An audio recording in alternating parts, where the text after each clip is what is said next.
Hello. Last video में हमने देखा था एटॉमिक मास के बारे में और कुछ बेसिक्स के बारे में देखा था और हम स्टार्ट कर रहे थे हमारा जो सीरीज है लैंग्वेज ऑफ केमिस्ट्री। तो आज इसका ये सेकंड वीडियो है। यहाँ पे हम उस लैंग्वेज ऑफ केमिस्ट्री के कुछ हिस्ट्री के बारे में देखेंगे। तो सबसे पहला आता है symbol and it's history. Okay, a symbol is defined as a abbreviation or shorthand sign for fulfill the name of an element। हम एक सिंबल को क्यों यूज करेंगे, एक टर्म को या फिर एक एलिमेंट को दिखाने के लिए हम सिंबल्स को क्यों यूज करते हैं, ताकि हमें बार बार उसको लिखने की जरूरत ना पड़े, एब्रिविएशन और या फिर उसको शॉर्ट फॉर्म में लिखने के लिए। जैसे कि एक एलिमेंट का नाम अगर मैं बोलूं सोडियम, तो सोडियम को बार बार ऐसा क्यों लिखूं, तो इसके लिए हमने क्या किया, एक साइन दे दिया, सिंबल दे दिया। तो ये सिंबल कुछ भी हो सकता है। मान लीजिए अगर मैं स्टार दे दिया तो कहीं पे भी अगर स्टार रहा तो ये किसको रिप्रेजेंट करे, सोडियम को रिप्रेजेंट करा। मान लीजिए अगर मैं ऐसा बोलूं स्टार इज ए मेटल, तो यहाँ पे स्टार क्या है, सोडियम एटम है। क्लियर। उसके बाद the idea of using symbol in chemistry was originated by Greeks. तो ग्रीक जो साम्राज्य था, संप्रदाय था, उन्होंने ही इसको सिंबल दिया था, एलिमेंट्स को सिंबलाइज किया था। देखो ये कुछ सिंबल्स हैं। जो गोल्ड एटम है उसको ये सिंबल दिया था, सिल्वर के लिए ये सिंबल था, आर्सेनिक के लिए ये, सल्फर के लिए ऐसा, कॉपर के लिए ये, लेड के लिए ये है वाटर का सिंबल इस तरह से, एंड ये है सॉल्ट का सिंबल। क्लियर। ये जो सिंबल्स हैं इनको याद रखना थोड़ा सा ज्यादा कॉम्प्लिकेटेड है ना, क्योंकि कुछ इस तरह से बार बार मुझे देखना पड़ेगा कि सल्फर के लिए क्या सिंबल रहा, आर्सेनिक के लिए क्या सिंबल रहा, देन लेड के लिए क्या सिंबल रहा। इसलिए हम ये सब सिंबल्स को अवॉइड किया हमने, मतलब इन सब सिंबल्स को याद रखना थोड़ा सा ज्यादा मुश्किल था, तो इसलिए ये सिंबल्स को हम यूज भी नहीं करते और बहुत सारे बुक्स में इसके बारे में लिखा भी नहीं गया, जिक्र भी नहीं किया गया, क्योंकि हम इससे और कोई लेना देना नहीं है। ठीक है। Many of the symbols for the elements such as those used by alchemists prior to the 17th century were rather puzzling।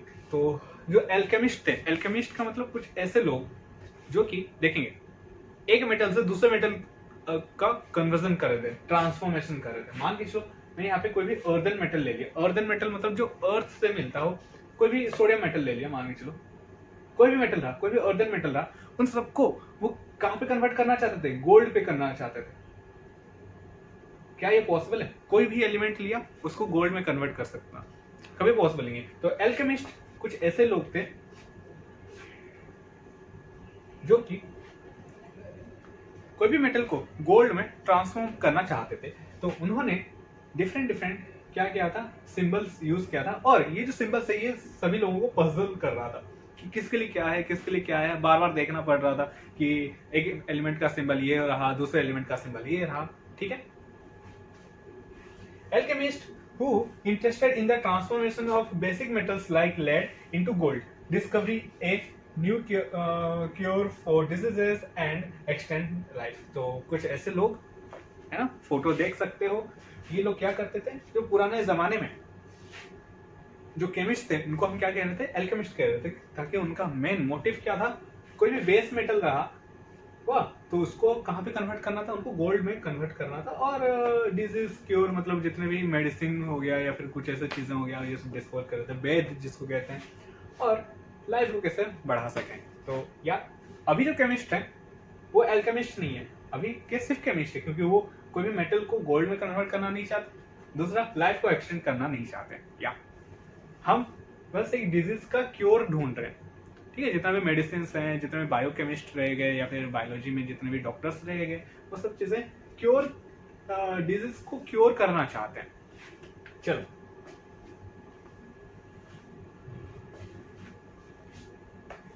these symbols could not be easily interrupted by others। some of the symbols used in alchemy is given below। तो कुछ symbols के बारे में हम देखते हैं। या तो देखो यहाँ पे we have different symbols। the first one, the symbol is for fire। ये फायर के लिए, आग के लिए सिंबल है। this is for water, this is for air and this is for earth। ये कहां से आया, ग्रीक से आया। और हमने देखा था कि जो ग्रीक माइथोलॉजी है वहां पे हम जो भी चीजें बने हैं वो 4 बेसिक एलिमेंट से, हम मानते थे कि 4 बेसिक एलिमेंट से फॉर्म हुए हैं. This is for Mercury, Venus, Earth, moon, Mars, Jupiter, Saturn, Uranus and Neptune and sun. तो ये सब क्या है हमारे कैलेस्ट्रियल बॉडीज.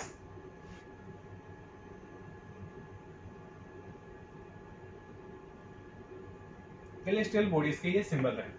देन आए एंटीमोनी, एक्वा वाइटेन, इथाइल अल्कोहल. क्या ये इथाइल अल्कोहल, इसको जब हम आगे सीरीज में जैसे हम पढ़ेंगे ऑर्गेनिक केमिस्ट्री जब हम पढ़ेंगे तो उसमें हम इनके स्ट्रक्चर के बारे में देखेंगे. ये क्या एक्वा रेजिया. क्या एक्वा रेजिया के बारे में पता है?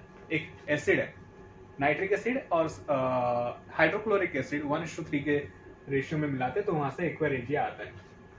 नेक्स्ट है आर्सेनिक, एसिस, बोरेक्स एंड बिमस्टोन जो कि सल्फर भी है. तो ये सब क्या है हमारे एलिमेंट्स और कुछ एसिड्स हैं. ये एसिड है और ये कुछ कंपाउंड्स हैं. नेक्स्ट है ब्रास, कैम्फायर, देन कैपुट, मोर्टिमो, अजीब सा नाम है. तो ये सब चीजें, कॉपर हो गया, क्रिस्टल्स हो गया, then glass, gold, iron, lead, lime, इन सब के डिफरेंट डिफरेंट सिंबल्स है. ये सब सिंबल्स को याद रखना थोड़ा सा मुश्किल है. जैसे कि स्टील, शुगर का देखो ये सिंबल ऐसा है, ये टीन का सिंबल है ना. या silver. The alchemists used strange and puzzling signs to record their finding. They adopt the ancient Hindu Greek astrologers symbols to represent some metals and other elements. तो कहाँ से लिए थे? कुछ एंसेंट हिंदू से लिए थे और कुछ ग्रीक एस्ट्रोलॉजर से लिए थे. तो उन्हीं से ही इंस्पायर्ड होके कुछ अपना साइन बनाए थे एल्केमिस्ट लोग. The symbols show resemblance between the metal and some heavenly bodies like Sun, Moon, Mars, Venus, Saturn, etc. Symbols are designed to represent various elements to study easily them. तो जो भी symbol हम क्यों use करते हैं, एक symbol का बनाने का मेन मोटिव क्यों है, क्या है कि कोई भी चीज को उसको समझना, उसको पढ़ना आसान हो जाए. ठीक है. Various other systems use to write the symbols. तो कुछ और भी सिस्टम्स हैं जिसको हम मेंशन नहीं करते, तो उनके बारे में देखते हैं. सबसे पहला आया एंटोनी लोविजर का कुछ सिंबल. उन्होंने भी कुछ अपना सिंबल दिया था. ये वाटर का सिंबल था, ये ऑक्सीजन का सिंबल था और ये नाइट्रिक एसिड का सिंबल था. किसने दिया था? एंटोनी लोविजर इन 1782.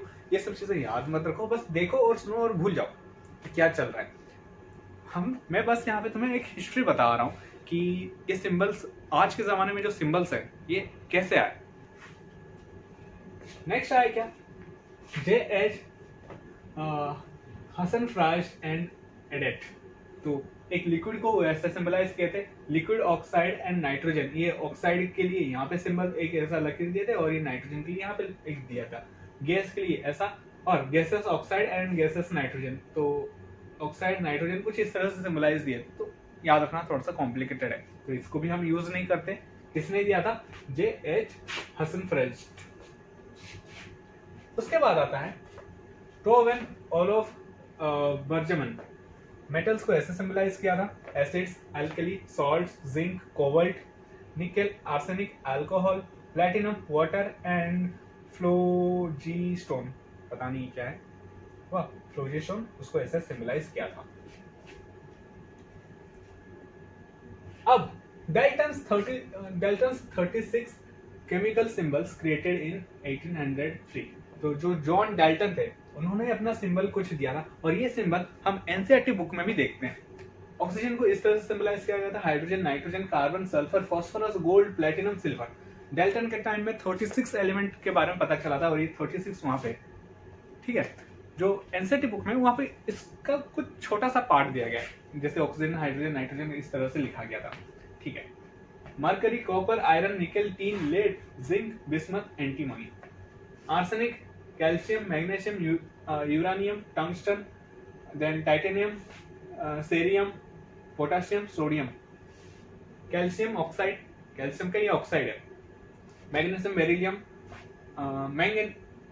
Magnesium, beryllium, strontium, aluminium, silicon, yttrium, beryllium and zirconium. तो ये कुछ 36 एलिमेंट्स है जिनका सिंबल किसने दिया था? जॉन डाल्टन ने दिया था। अब जे बर्जेलियस, हाँ इनका नाम याद रखना है क्योंकि यही है क्या जिन्होंने एक्चुअल सिंबल को दिया था। देखो जे बर्जेलियस ने 1814 में कुछ सिंबल्स को रिप्रेजेंट किया था। जैसे कॉपर को Cu दिया था, ऑक्सीजन को O दिया था, तो कॉपर ऑक्साइड Cu+O। ध्यान से, आज के जमाने में कॉपर ऑक्साइड को किससे लिखा जाता है? CuO से रिप्रेजेंट किया जाता है। लेकिन उन्होंने कैसा दिया था? कॉपर के साथ ऑक्सीजन मिला है, CuO दिया था और यहाँ पे एक प्लस साइन भी दिया था। सल्फर ट्राईऑक्साइड, तो सल्फर और 3 ऑक्सीजन प्लस साइन से रिप्रेजेंट है, ठीक है। देन सल्फर सल्फेट, तो ये सल्फेट का यूनिट है सल्फर, ठीक है, कॉपर सल्फेट, सॉरी, CuSO4 होता है कॉपर सल्फेट। तो उन्होंने क्या किया था? CuO रहा प्लस SO3, SO3 ये ऊपर रखा है। तो एक ऑक्सीजन यहाँ पे और यहाँ पे 3 ऑक्सीजन, तो मिलके 4 ऑक्सीजन रहा, सल्फर रहा और देन यहाँ पे कॉपर रहा। तो कॉपर सल्फेट का कुछ इस तरह से उन्होंने नोटेशन दिया था। और इसी हिसाब से potassium sulphate, K from the kalium was used later, यहाँ पे स्पेस होना चाहिए, वाज यूज्ड लेटर। तो देखेंगे ये क्या है। तो पोटेशियम को वो PO से रिप्रेजेंट किया गया, ये पोटेशियम सल्फेट का ऐसा उन्होंने रिप्रेजेंटेशन किया था, ठीक है। K2SO4 होना चाहिए, ठीक है। लेकिन उस जमाने में उन्होंने ऐसा रिप्रेजेंटेशन किया था।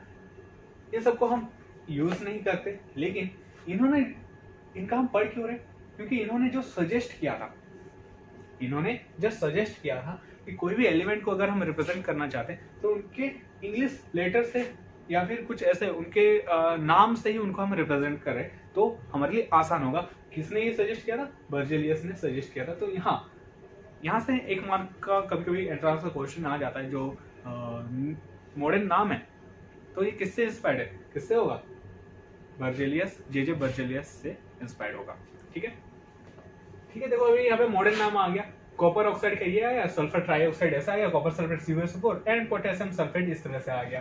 तो जे बर्जेलियस और मॉडर्न मेथड जो है ये दोनों लगभग रिजेंबल करते हैं। हम आज के जमाने में हम इसको पढ़ते हैं, ठीक है। अब कॉपर ऑक्साइड को CuO भी क्यों लिखा गया, देन सल्फर ट्राईऑक्साइड को ऐसे क्यों लिखा गया, इसके पीछे भी हमारे पास क्या है रीजन है। तो आगे वाले वीडियो में हम ये सब चीजों के बारे में डिस्कस करेंगे। इस वीडियो में इतना ही, मिलते हैं नेक्स्ट वीडियो पे, बाय।